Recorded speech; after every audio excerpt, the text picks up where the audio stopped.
It was all my fault. My sister stuck her head out the window, and the next second I saw her head outside. I was in shock.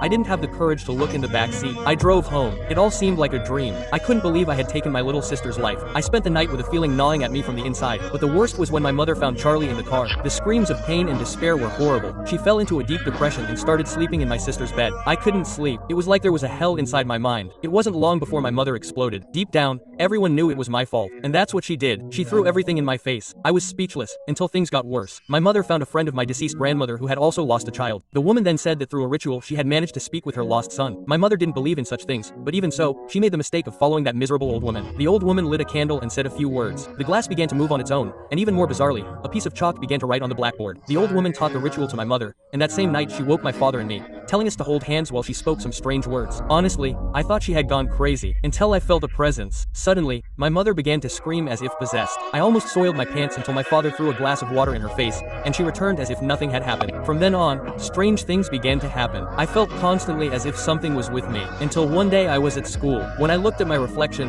it was smiling in a sinister way. Mom also began to lose control. She screamed, broke things, talked to herself. She saw a drawing forming on its own in my sister's notebook, until my mother realized it wasn't little Charlie, but something evil impersonating her. She burned the notebook hoping it would go away, but nothing worked. So he went back to the old woman's house. The house was empty, but inside a ritual had just been performed, and in the center of the table was a photograph. M.